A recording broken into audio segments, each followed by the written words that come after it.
আল্লাহ যেই ব্যক্তিকে পছন্দ করে সবচেয়ে বেশি তার ঘরে মেহমান পাঠায়। মেহমান যখন আসে সে নিজের রিজিক নিজে নিয়ে আসে। মেহমান যখন খুশি মনে খায়, খেয়ে যাওয়ার সময় ঘরের মানুষের সমস্ত গুনাহগুলো নিয়ে চলে যায়। মেহমান যখন খেয়ে খুশি হয়ে মুস্কি হেসে যায়, খুশি মনে যায়, তখন আল্লাহ ওই মেজবানকে, ঘরের মানুষকে একটা হজ আর একটা ওমরা সওয়াব দিয়ে দেয়। অথচ আপনি কি জানেন, ওই মুচি যার হজ কবুল হওয়ার সুসংবাদ পেয়েছিলেন হযরতে আব্দুল্লাহ ইবনে মুবারক, হাদিসের ইমাম, জোরে বলেন না সুবহানাল্লাহ। উনি স্বপ্নে দেখতেছেন যে দুজন ফেরেশতা কথা বলতেছে, একজন আরেকজনকে জিজ্ঞেস করছে এই বছর কজন হজ করছে, বলে এতজন। কার কার হজ কবুল হয়েছে, বলে এতজনের হয়েছে, এতজনের হয়ে নেই, তবে একজন ব্যক্তি আসেই নাই কিন্তু তার হজ হয়ে গেছে। তখন আব্দুল্লাহ ইবনে মুবারক মক্কা শরীফ থেকে রহমতুল্লাহ আলাইহি ডাইরেক্ট গেছে ওই আলীর বাড়িতে। তাকে গিয়ে বলে, বাবারে তোমার হজ তো কবুল হয়ে গেছে। সে সাথে সাথে বেহুশ হয়ে পড়ে গেছে মাটিতে। যখন হুশ ফিরল, বলে তুমি এমন কি করেছো এই কয়দিনে বলো তো, যে আল্লাহ তোমাকে হজ কবুল করে নিল? বলে বাবা, আমি একজন মুচি, জুতা সেলাই করি। 30 বছর জুতা সেলাই করে হজের টাকা জমাইছিলাম। এই বছর আমার হজে যাওয়ার কথা ছিল, কিন্তু ঠিক হজে যাওয়ার আগ সময়ে আমার স্ত্রী, সন্তান, সম্ভবা উনি আমাকে আরজু করলো যে স্বামী রে, আমি একটু গোশত খেতে চাই।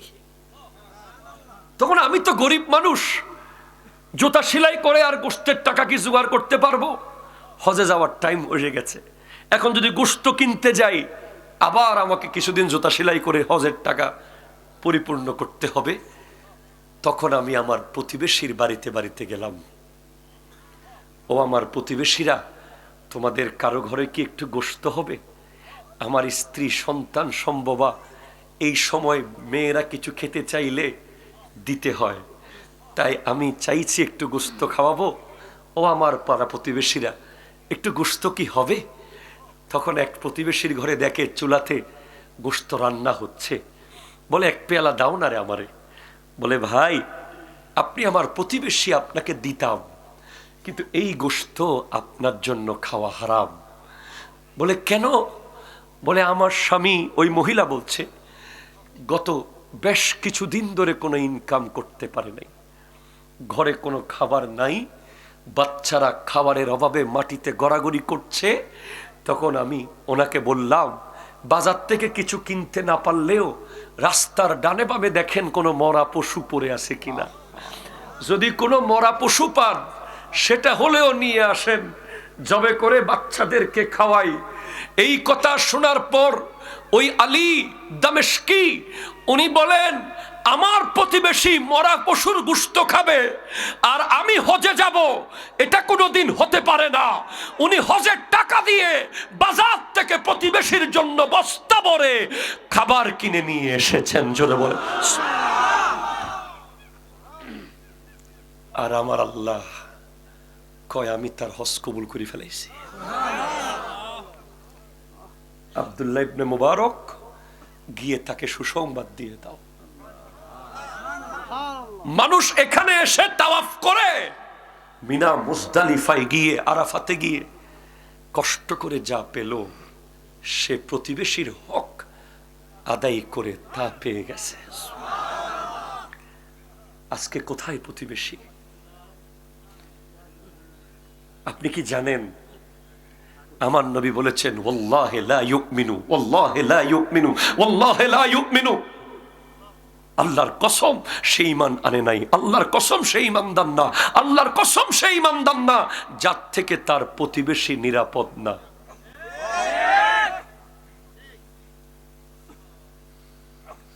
কত মানুষ প্রতিবেশীর জ্বালায় বাড়িঘর ছেড়ে অন্য জায়গায় ঘর বানাইছে। কি তাদের হাসর হবে? কিভাবে তারা জান্নাত চোখে দেখবে আমি জানি না। প্রতিবেশী যদি বিরুদ্ধে বলে, পৃথিবীর কেউ তোমাকে আর জান্নাতে যাওয়ার সুযোগ দিতে পারবে না। প্রতিবেশীর এত পাওয়ার আল্লাহ দিয়েছে। আমার নবীর কাছে এসে এক ব্যক্তি বলে, ইয়া রাসূলুল্লাহ, আমাদের এলাকায় এই মহিলার বাড়ি, উনি নফল নামাজ পড়ে, নফল রোজা রাখে, দান সদকা দেয়, কিন্তু ওনার মুখ থেকে প্রতিবেশী নিরাপদ না। আমার মা বোনেরা কি ওয়াজ শুনতেছে? মহিলা প্যান্ডেল কি আছে? আল্লাহু আকবার, খুব ভালো হয়েছে। মহিলারা আসছে নাকি প্যান্ডেলে? 3-4 জন আছে। মারহাবা। আমার মা বোনেরা দেখা যায় পুরুষের চেয়েও নারীরা ঘরের ভিতর থেকে বড় কঠিন কঠিন কথা বলে, জানালা দিয়ে কড়া কড়া কথা, এমন এমন কথা বলে যেগুলো বলার মতো মুখে ভাষা নাই আমাদের। আমার মা বোনদেরকে স্পষ্ট বলি, আমার নবীর কাছে এসে বলে, ইয়া রাসূলুল্লাহ, আমাদের এলাকায় এক নারী আছে যে নামাজ পড়ে নফল, যে রোজা রাখে নফল, যে দান সাদাকা করে, ভালো ভালো কাজ করে, কিন্তু প্রতিবেশীকে গালি দেয়। আমার নবী বললেন, সে জাহান্নামী। নাউজুবিল্লাহ, জোরে বলেন না। সে কি? জাহান্নামী, জাহান্নামী, জাহান্নামী। আরেকজন এসে বলে, ইয়া রাসূলুল্লাহ, আমাদের এলাকায় এই নারী তেমন বেশি নামাজ কালাম পড়ে না, মোটামুটি চেষ্টা করে পড়ার, মোটামুটি ফরজ রোজাগুলো রাখে, কিন্তু তার মুখ থেকে প্রতিবেশী নিরাপদ, তার কথায় প্রতিবেশী কষ্ট পায় না। আমার নবী বলেন, সে জান্নাতি, জান্নাতি, জান্নাতি। আপনি কি জানেন ওই ব্যক্তি কোনোদিন জান্নাতের খুশবু পাবে না যে পেট ভরে খেয়ে ঘুমায় আর প্রতিবেশী উপোস থাকে। আমার নবী এক পেয়ালা দুধ 70 জনে ভাগ করে খেতেন।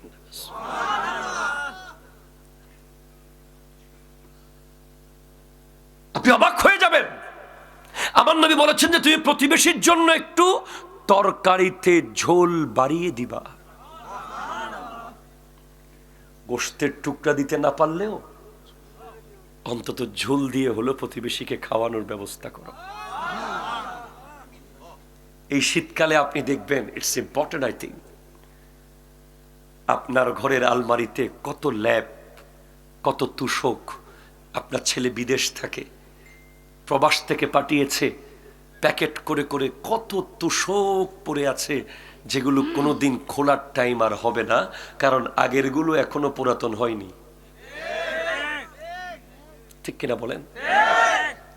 এই যে ল্যাপটপ পড়ে আছে সানসিটের উপর, ওই যে স্টোর রুমের মধ্যে, ওই যে আলমারিতে, এটা যদি আরো 100 বছর পরে থাকে, বিন্দু পরিমাণ কোনো ফায়দা আছে? কিন্তু যদি একটা প্রতিবেশী যদি শীত থেকে এই কম্বল দিয়ে মুক্তি পায়, প্রতিদিন আল্লাহর রহমত আপনার ঘরে আসবে। আমরা দেখতে পাই অনেক মানুষ এমন ভাবে বাউন্ডারি ওয়াল দেয়, ঠিক কিনা বলেন না? বিশাল বাউন্ডারি ওয়াল, তার মধ্যে আবার বিশাল বড় লোহার গেট, ভিতরে যাইয়া গ্রিল, তারপরে আবার সেগুন গাছের দরজা। এই 3 স্তর পার করে বর্ডার। প্রতিবেশী কয়, উপোস মারা যামু, হেতের ঘরে যামু না। ওর সাথে আবার একটা কুকুরও আছে গেটে। অনেক জায়গায় আছে না, ডগি, টমি। 2.5 কেজি গোশত লাগে কুকুরের জন্য। হুজুর কি কথা বললেন, অনেক গুরুত্বপূর্ণ।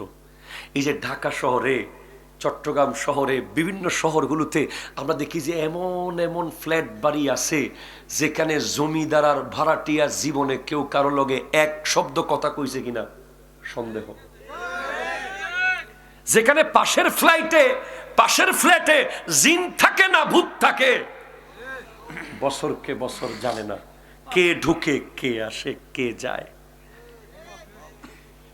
এই যে অবস্থা, আপনি এই অবস্থা দূর করবেন কিভাবে? আপনি তো বিশাল বাড়ি বানাইছেন, ওখানে 3টা গেট দিছেন, সব ঠিক থাকবো। একটা টেকনিক আপনি আজকে শিখে নেন। সেটা হলো আপনার যে প্রতিবেশী গরিব, যতই গরিব হোক, 1 চামচ লবণ তো আছে বাসায়, আপনি তার বাসায় গিয়া কইবেন 1 চামচ লবণ দেন। সে তো বেকুব হয়ে যাবো, কিরে এত বড় ফ্যাক্টরির মালিক আমার ঘরে আইসে লবণ চাইতে। আরে আপনি লবণ চাইতে যান নাই, তারে 10 কেজি চাউল নেওয়ার রাস্তা করে দিছেন। আপনি যখন 1 চামচ লবণ খুঁজতে তার বাড়িতে যাবেন, মাঝে মাঝে গরিব প্রতিবেশীর বাড়িতে গিয়ে কইবেন আয় বাদ দেন খিদে লাগছে। কথা কয় না, ঠিক কিনা? জোরে কথা কয় না। চাচি বাদ দেন, কাকু কি আছে বাসায়, বিস্কিট দেন, 1 কাপ চা খাই। এতে তো পুরো অবাক, কিরে এত বড় ইন্ডাস্ট্রির মালিক, এত বড় গাড়ি বাড়ির মালিক আমার বাড়িতে এসে চা খুঁজতেছে। মূলত আপনি চা খুঁজতে যান নাই, সে যেন আপনার ঘরে এসে ভাত খাইতে পারে রাস্তা করে দিছেন। মনে রাখবেন, এই যে সামনে ঈদ আসবে, তারপর কোরবানি আসবে। আমাদের দেশে অনেক প্রতিবেশীরা কোরবানি করতে পারে না। আমরা তাদেরকে কি বলি? ও এবার তাহলে কোরবানি করতেছ না, ঠিক কিনা বলেন না? এবার কোরবানি করবা না? আচ্ছা ছোট মোটো একটা করে ফেলতা, আমরা তো বিশাল বড় একটা নিছি। এই বেচারার কোরবানি হবে না। কোনদিন আমি নিছি গরু, আমরা নিছি পশু, প্রতিবেশীকে এটা বলবেন না, বলবেন তোমাদের পশু, তোমাদের তোমাদের, ঠিক কিনা জোরে বলেন না? কোরবানির পশু কেনার পরে প্রতিবেশীকে ডেকে বলবেন আরে তোমাদের পশুটা দেখতে যাবো না, তোমাদের পশুটার একটু কিছু খাওয়াও। যে কোরবানি করে নাই প্রতিবেশী, তাকে যদি আপনি কোনো মতে এটা এমন ভাবে রাখতে পারেন যে সে যে কোরবানি করতেছে না, সে বুঝতেই পারতেছে না, সেটা যদি আপনি সেভাবে তার সাথে ব্যবহার করতে পারেন, আপনার পশু আল্লাহর দরবারে কবুল হয়ে যাবে, ঠিক কিনা? আপনি প্রতিবেশীকে বুঝতেই দিবেন না যে তার কোরবানি হচ্ছে না, তার বাচ্চাদেরকে বুঝতেই দিবেন না। যেই প্রতিবেশী কোরবানি করবে না, তাকে নিয়ে বাজারে যাবেন। কথা কয় না, কথা কয় না, কথা কয় না। তাকে নিয়ে কই যাবেন? বাজারে যাবেন, তাকে নিয়ে পশু কিনবেন। টাকা কে দিছে? আল্লাহ দেখছে। বাচ্চারা সবাই যেন বুঝে যে আমাদের পশু। নিজের সন্তানকে বুঝিয়ে দিবেন, বাপ ওদেরকে বুঝতে দিবা না যে ওরা কোরবানি করতেছে না, এটা ওদের পশু মনে করতে দিবা। লিখে নেন, পরের বছর তার 2 ডবল পশু কেনার টাকা আল্লাহ আপনারে দিবে। আমরা বাংলাদেশে এমন এমন দৃশ্য দেখেছি, বিল্ডিং এর 2 তলা থেকে গোশত মারতেছে গরিবদেরকে। কত বড় কোটিপতি পয়সাওয়ালা। এমনও দেখেছি গেট বন্ধ করে দিছে, এমনও দেখেছি যে গালি দিয়ে দূর দূর করে ধাক্কা দিয়ে বের করে দিয়েছে। এই পৃথিবীতে কোনো মানুষ ব্যক্তিত্বহীন নয়, সবার কাছেই পার্সোনালিটি আছে, সবাই ব্যক্তিত্ব নিয়ে জন্মগ্রহণ করেছে। যদি অভাব না থাকতো কেউ খুঁজতে যেত না। বাইরে কত অনেক দূরে গেছে, আমার রহস্য রয়ে গেছে। আল্লাহু আকবার, আল্লাহ। তাহলে যেখান থেকে এখানে আসলাম, মেহমান যত খাওয়াবেন গড়ে তত বরকত বাড়তে থাকবে। প্রতিবেশীকে যত মুহাব্বত করবেন জান্নাত তত কাছে আসতে থাকবে। ওই ব্যক্তি হযরতে মূসা আলাইহিস সালাম এবং হযরতে খাজা খিজির একটা এলাকায় গেছেন। কয় বাবারে আমরা 2টা মুসাফির, কিছু খাবার দাও। ওই এলাকার মানুষ বলে এখানে কোনো খাবার টাবার নাই, যান। আচ্ছা এই সময় কি আপনি ওই এলাকার কোনো মানুষকে সাহায্য করবেন? আর এরা কইতেছে কোনো খাবার টাবার নাই, যান। কিন্তু খাজা খিজির দেখলো যে একটা দেয়াল ভেঙে পড়ে আছে। কি পড়ে আছে? জোরে কন্যা কি ভাই? দেয়াল। খাজা খিজির আলাইহিস সালাম নিজে যাইয়া ভাঙ্গা দেওয়ালটা ধইরা তুলে সোজা করে দিল। মুসা আলাইহিস সালাম কয় কিরে, এরা আমগরে এক কাপ চাও দিল না, এক গ্লাস পানিও দিল না, আর আপনি তাকে ভাঙ্গা দেওয়া তুলে দিতেছেন বিনা পরিশ্রমে, বিনা পয়সায়। তখনই আল্লাহ কোরআনে বলছেন ওই দেয়ালে কি ছিল, কেন ওই দেয়াল তুলতে হলো? বলে ওয়াকানা তাহতাহু কানজুল লাহুমা, ওই দেয়ালের নিচে দুই এতিমের সম্পদ আছে। আর জোরে হন বদ্দা সুবহানাল্লাহ। নবীর রওজা শরীফ দেখে মন ভরে না, নবীর রওজা শরীফ দেখে মন ভরে না, দিদার দাও গো শাহে মদিনা, দিদার হে মদিনা, নবী রওজা শরীফ দেখে মন ভরে না, নবী রওজা শরীফ দেখে মন ভরে না, দিদার হে মদিনা। আরশের মেহমান করেছে আল্লাহ, কত শান কত মান মোর কমলিওয়ালা, আরশ মেহমান করেছে আল্লাহ, কত শান কত মান মোর কমলিওয়ালা, ও গো মদিনাওয়ালা করো মোরে করুণা, ও গো মদিনাওয়ালা করো করুণা, দিদার দাও গো শাহে মদিনা, দিদার দাও গো দিনা, দিদার দাও গো শাহে মদিনা। চিৎকার দিয়ে বলেন সুবহানাল্লাহ, সুবহানাল্লাহ। ওই দেয়ালের নিচে দুই এতিমের সম্পদ রাখা আছে। এতিম, আহারে। গতকাল মাহফিলে গতকাল মাহফিলের নিয়ম ছিল ভিন্ন। মাহফিলের ভিতর থেকে 10 জন দাঁড়াইয়া 10টা বিষয় দিছে, 10 বিষয়ের উপর 10 মিনিট করে ওয়াজ হইছে। তার মধ্যে একটা বিষয় ছিল এতিম সম্পর্কে বলেন। আমি বললাম আমার নবীজি বলেছেন আনা ওয়া কাফিলুল ইয়াতীম হাকাযা ফিল জান্নাহ,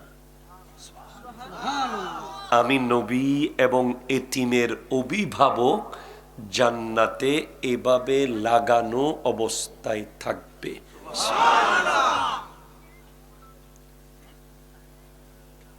আপনি মনে রাখবেন, আপনারা যদি 2 ভাই হন, বাপ যদি না থাকে, এক ভাই আর এক ভাইয়ের কাছে এতিম হিসেবেও সওয়াব পাবেন।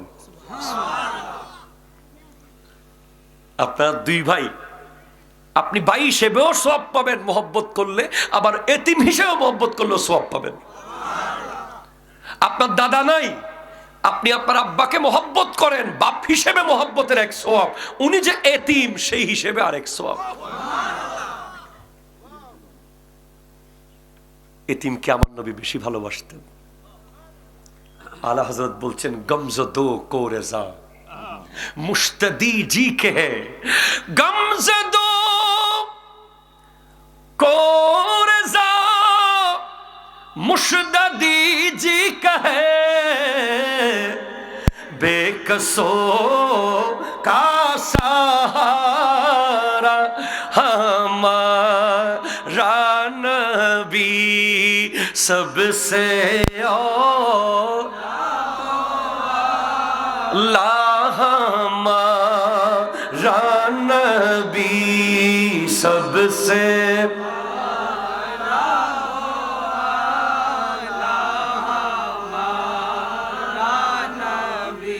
लाख आए यहाँ और लाखों गए, ऊंचे ऊंचे शहंशाह यहाँ ना रहे, पर क्या खबर कितने तारे कीले चुप गए, पर न डोबे न डोबा हमारा नबी सबसे दा दीजिए। যার বাপ নাই, যাকে দেখলে সবাই হিংসা করে, ছোট করে, অপমান করে, যার দুনিয়াতে কেউ নাই, তুমি তাকে গিয়ে সুসংবাদ দিয়ে দাও তার জন্য নবী আছে। বাবাজান, বাবাজান রে, ওই দুই এতিম ছেলে ছিল, তাদের বাপ তাদের জন্য বড় বড় বাড়ি রেখে যায় নাই, গাড়ি রেখে যায় নাই, ব্যাংক ভর্তি টাকা রেখে যায় নাই, একটা স্বর্ণের পাতা ওই দেয়ালের নিচে লুকিয়ে রেখে গেছে। বাবা কষ্ট হচ্ছে মনে হচ্ছে আপনার, আমি সালাম দিয়ে দিই তাইলে। এখন মনে করেন ফ্লাইওভারের স্ক্রুপের মূল্য কি আর টোকাই বুঝবে?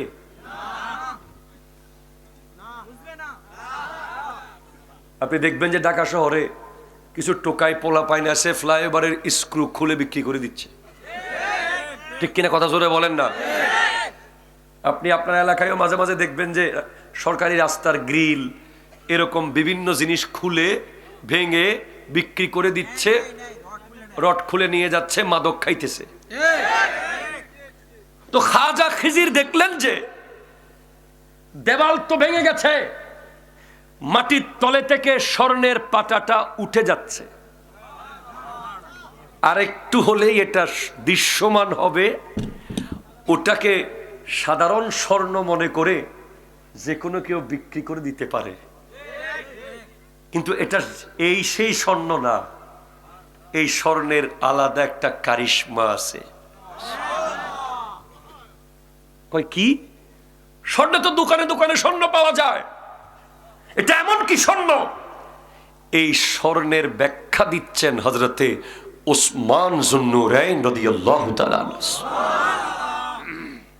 কিতাবের নাম হলো আল মুনাব্বিহাত, লেখকের নাম আল্লামা ইবনে হাজার আসকালানী রহমতুল্লাহ। আমি বহু কিতাব দেখছি, ওই দেওয়ালের নিচে কি ছিল এই রহস্য খুঁজতে খুঁজতে নৌকা কিল্লাই ফুটা করছে, এটা বুঝতে পারছি।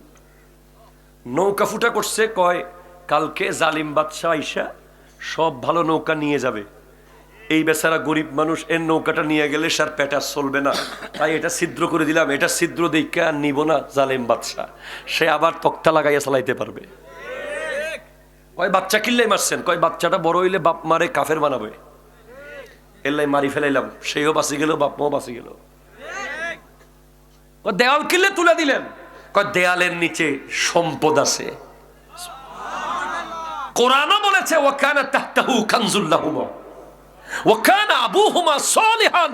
আর এই আয়াতের রহস্য বের করতেছে আমার নবীর ৩ নম্বর খলিফা, নবীর ২ কন্যাকে যিনি শাদী করেছেন, যার ব্যাপারে নবীজি বলেছেন আমার ৪০টা কন্যা থাকলে একটার পর একটা সব উসমানকে বিয়ে দিতাম। হযরত উসমান যুন্নুরাইন, জোরে বলেন সুবহানাল্লাহ।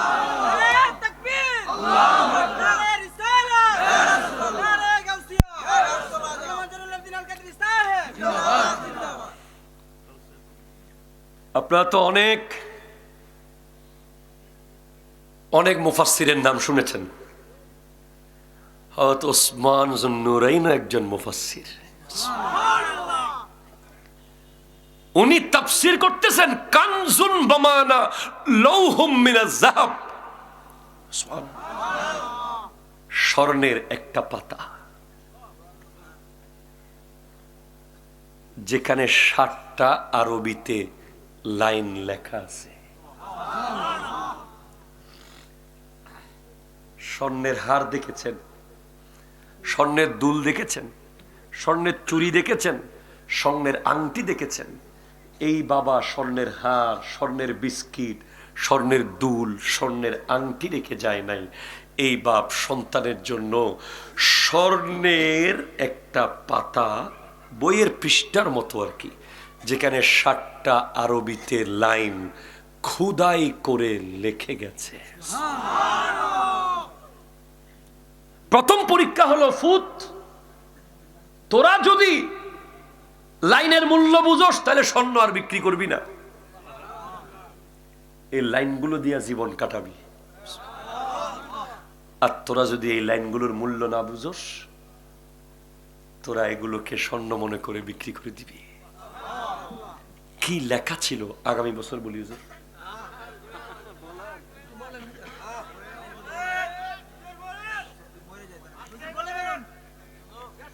আর হাসতে পারবেন না, কিন্তু এই কথা শোনার পরে আর হাসতে পারবেন না। রাজি আছেন? হাসি ঠাট্টা মজাক মস্কারি বন্ধ হয়ে যাবে। এমন লাইন লিখেছে বাপে, যেই লাইন শোনার পরে কোন বিবেকবান মানুষ আর ঠাট্টা মজাক করবে না।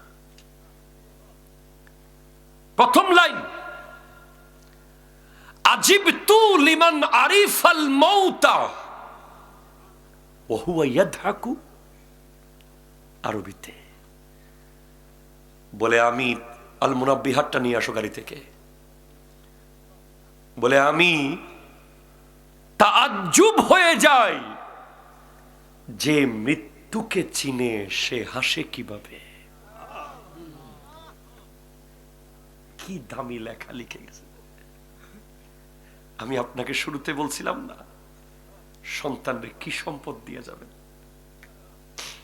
ওই বাপ বলে, যে ব্যক্তি জানে কবর কিরকম, যেই ব্যক্তি কাফন দেখেছে, যেই ব্যক্তি মানুষকে দাফন করতে দেখেছে, যেই ব্যক্তি বড়ই পাতার পানিতে গোসল করাইতে দেখেছে, যেই ব্যক্তি 3 হাত মাটির নিচে মানুষ রাখতে দেখেছে, উপরে বাঁশ দিয়ে আবার মাটি দিয়ে চাপা দিতে দেখেছে, সে হাসে কিভাবে, হাসে কিভাবে, হাসে কিভাবে। ওই বাপ বলে, ফুত, আমার 2 এতিম ফুত, তোরা যেদিন মৃত্যুকে চিনে ফেলবি সেদিনের পর থেকে আর কোনোদিন হাসবি না। আজকে আমার যুব সমাজের ভাইদেরকে আমরা কিভাবে বুঝালে, আমাদের বুঝানো সম্পর্কে আর কোনো অভিজ্ঞতা আমাদের নাই, কিভাবে বুঝালে তারা ঠাট্টা ছেড়ে দেবে, মজা ছেড়ে দেবে, মস্কারি ছেড়ে দেবে, হাসি ঠাট্টা, হাসি ঠাট্টা, হাসি ঠাট্টা, কিভাবে তারা ছাড়বে? আমরা শুধু পারতেছি না তাদেরকে কবরের ভিতর থেকে ঘুরিয়ে আনতে, আমরা বাকি সব করেছি। ওই বাপ কি দামি কথা বলে গেছে, আজিবতু, আমি তাজ্জুব হয়ে যাই, লিমান আরিফাল মাউতা ওয়া হুয়া ইয়াদহাকু, যে মৃত্যুকে চিনলো সে আবার কিভাবে হাসে। আমার নবী বলেছেন, আমি যা জানি তোমরা যদি তা জানতে তোমরা আর কোনোদিন হাসতে না। আরে আমরা কি, আপনি কে, আমরা কি? যেখানে সিদ্দিক আকবর রাদিয়াল্লাহু তাআলা আনহু আফজালুল বাশার বাদাল আম্বিয়া, আফজালুন নাস বাদাল আম্বিয়া, যার ব্যাপারে আমার নবী বারবার বলেছেন তুমি জান্নাতি, তুমি জান্নাতি, তুমি জান্নাতি, উনি বলছে আমি আবু বকর কেন মানুষ হলাম? আমার যুবক ভাই, তুমি মেলায় ঘুরতেছো, তুমি কিভাবে মেলায় ঘুরতেছো? তুমি কিভাবে ওয়াজ মাহফিল বাদ দিয়ে রাস্তায় বসে বসে আড্ডা দিচ্ছ? তুমি কিভাবে ফজরের নামাজ না পড়ে জীবন কাটাচ্ছ, যেখানে আবু বকর সিদ্দিক, যার পিছে আমার নবী নামাজ পড়েছেন, উনি বলতেছেন আমি কেন মানুষ হলাম? আমি যদি গাছের পাতা হতাম আমার কোনো হিসেব হতো না,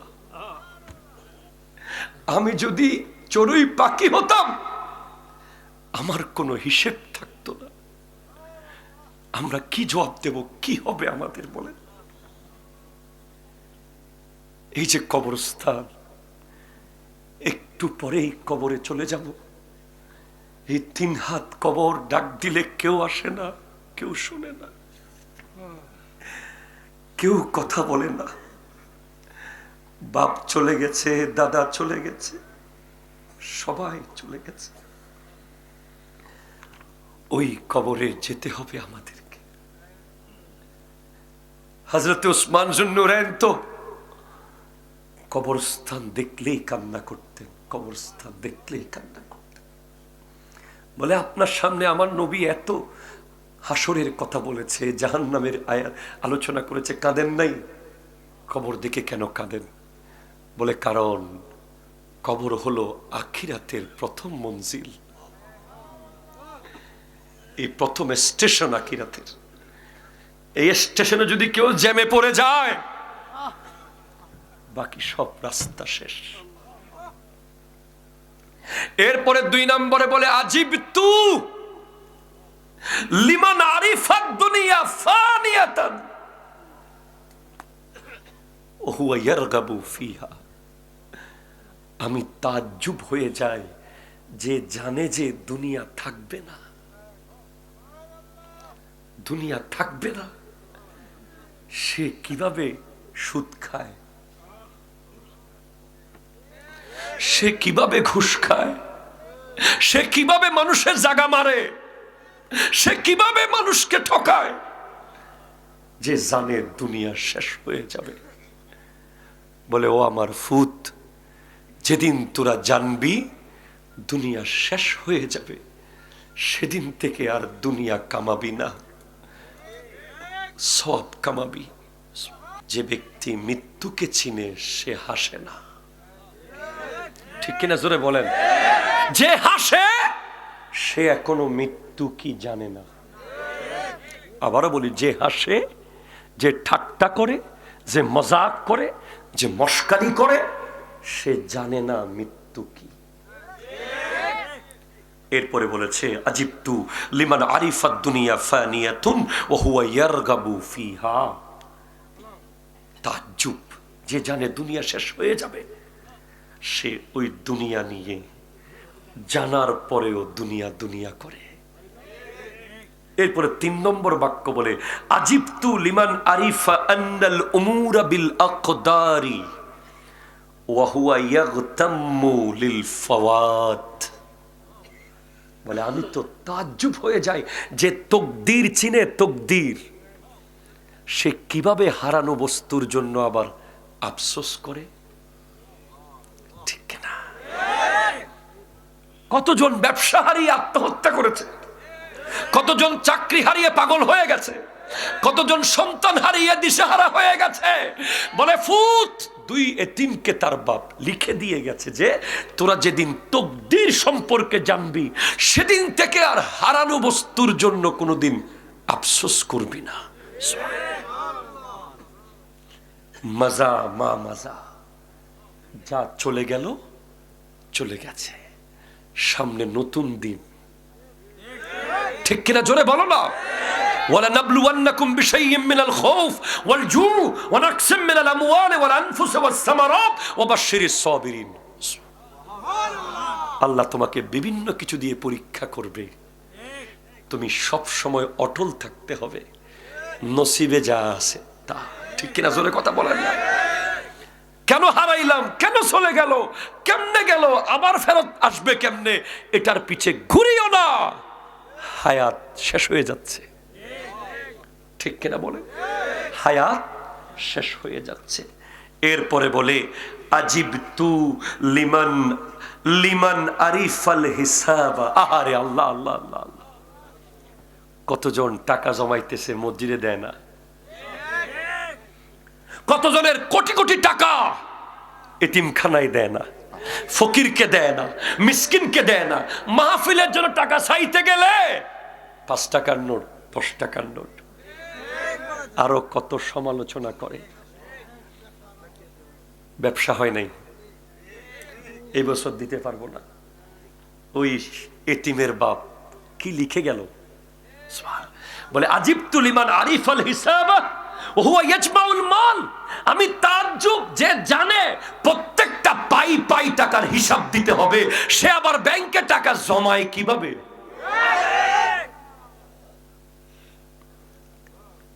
আপনি কি বুঝতে পেরেছেন? আমার নবী স্পষ্ট বলেছেন, লা তাজুলু কদমা আবদিন হাত্তা ইউসআলা আন উমরিহি ফিমা আফনাহু ওয়া আন জিসমিহি ফিমা আবলাহু ওয়া আন মালিহি মিন আইনা ইনফাকা ওয়া মিন আইনা ইকতাসাবা। কিয়ামতের দিন এক কদম বান্দা যাবে না সামনে, যতক্ষণ 5টা প্রশ্নের উত্তর দিবে না। তার মধ্যে একটা হলো, তোমার হায়াত কোন কাজে ব্যয় করেছো, তোমার শরীরের শক্তি কোন কাজে ব্যয় করেছো, তোমার টাকা কোত্থেকে ইনকাম করেছো, কোথায় খরচ করেছো। আপনি দেখবেন অনেক দারোয়ান জান্নাতে চলে যাচ্ছে, বাড়ির মালিক আটকে গেছে। কেন? দেখবেন দারোয়ানে কয়, আমি মসজিদে একটা পানির কল দিছিলাম, ওই কল দিয়া যতজন উজু করছিল আমার সওয়াব কবরে আইসা গেছিল। আর মালিক কলিজা ধরে নাই, টাকা দিতে পারে নাই মসজিদে। আমাদের সমাজ এত নষ্ট হয়ে গেছে যে আমাদের সমাজে ইন্টারনেটের বিল জাস্ট টাইম দিয়ে দেয়, ডিশের বিল জাস্ট টাইম দিয়ে দেয়, ইমামের বেতন ঠিক টাইমে দিতে পারে না।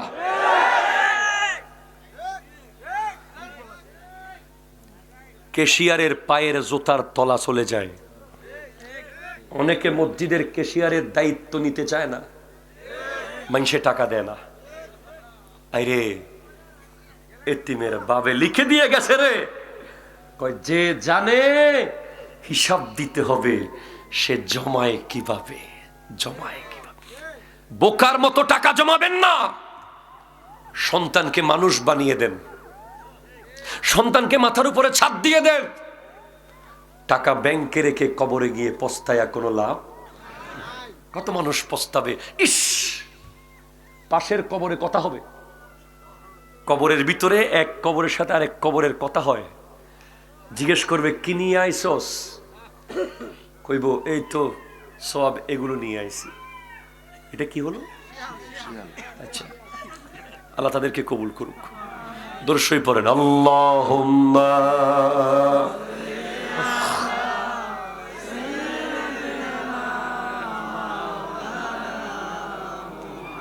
وعلى آل سيدنا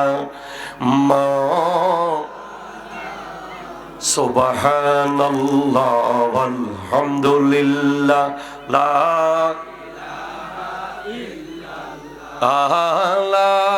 إله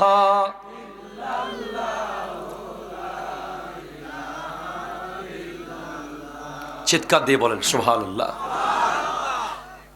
সন্তান যে কবরের পারে যাবে এই আশা বাদ দেন।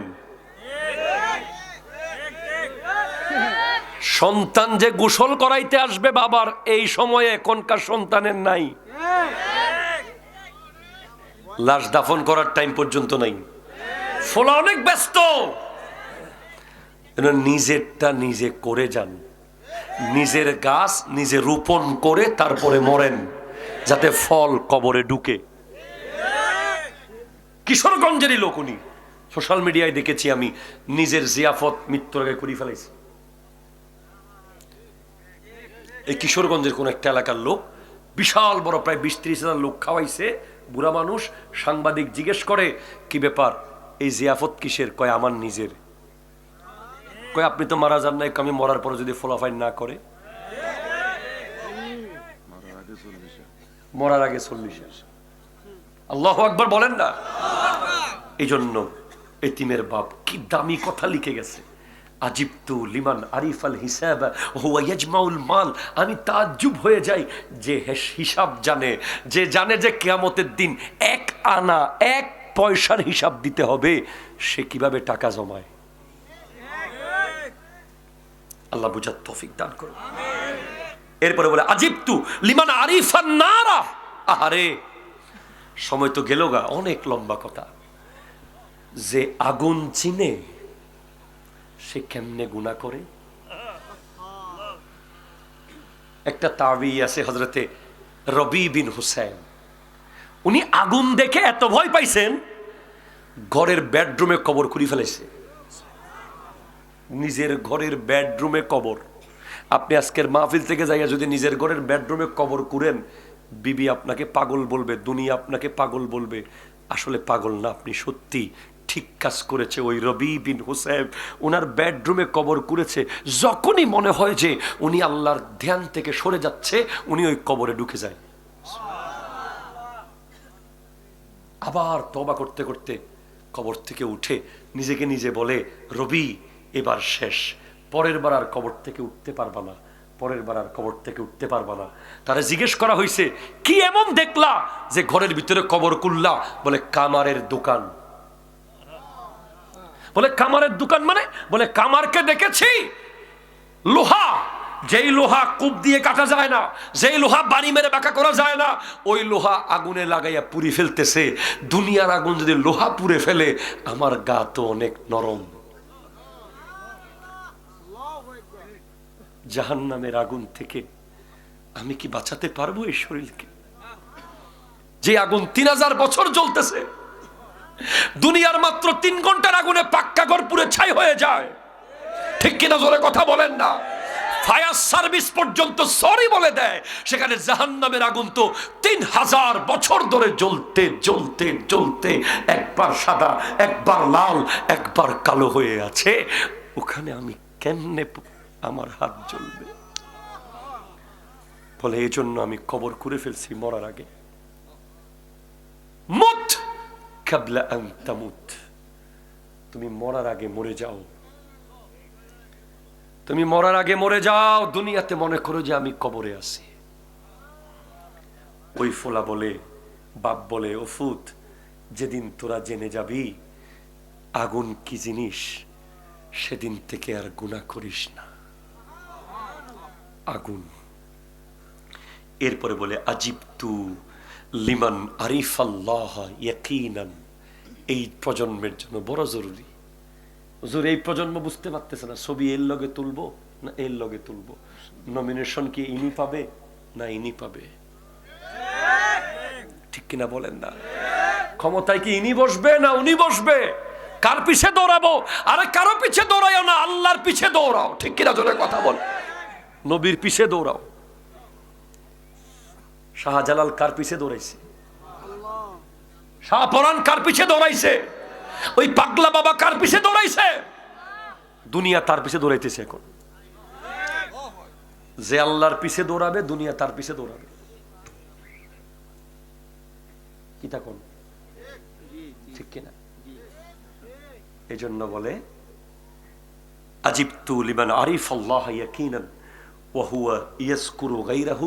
যে বিল ইয়াকিন আল্লাহকে চিনে, সে আরেকজনের পিছে পিছে ঘুরে কেন? আল্লাহর যারা প্রিয় বান্দা তারা বলে যে আল্লাহ আছে। কি বলে? আল্লাহ আছে। এখন আমাদের কত টেনশন, অবুক উনি না আসলে বোধহয় আমি থাকতে পারবো না, ইনি না আসলে বোধহয় আমার চাকরি হবে না, ইনি না থাকলে বোধহয় আমার এটা হবে না, ব্যবসা হবে না। বাদ দেন, তাওয়াক্কালতু আলাল্লাহ। আপনার রিজিক দেওয়ার দায়িত্ব কার? উনি রেডি রেখেছেন। উনি একটা পিঁপড়াকেও খাওয়ায়। ঠিক কিনা জোরে কথা বলেন না? উনি একটা পিঁপড়াকেও আপনাকেও খাওয়াবে। হয়তো বিরিয়ানি না খাইয়া ডাল ভাত খাবেন, আরেকদিন বিরিয়ানি খাবেন, আরেকদিন শাক দিয়া খাবেন।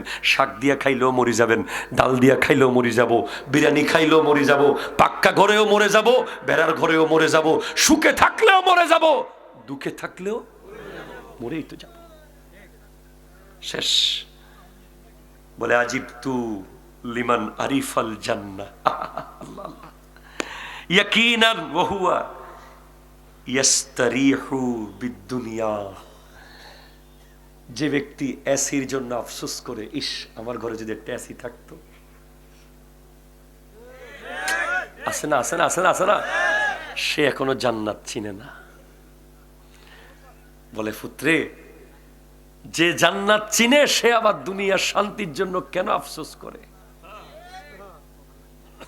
বলে তোরা যেদিন জান্নাত সম্পর্কে জেনে যাবি, সেদিন দুনিয়ার ঘর বাড়ি, এসি, ফ্যান, লাইট, ফ্রিজ, বরফ, ঠান্ডা, এগুলোর আফসোস আর করবি না।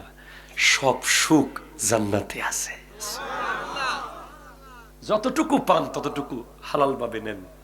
হারাম টাকা দিয়া 10টা ফ্রিজ কিনলেন ঠান্ডা পানি খাওয়ার জন্য, 20টা এসি লাগাইলেন ঠান্ডা হওয়ার জন্য, আপনি জান্নাত জীবনেও দেখবেন না চোখে। আর যাদের ঘরে এসি নাই, ভালো করে ফ্যান নাই, কারেন্টের লাইনও নাই, তারা আল্লাহরে কইবেন, আল্লাহ এখানে না পাইলে কি হইছে, জান্নাতে দিও। ঠিক কিনা কর?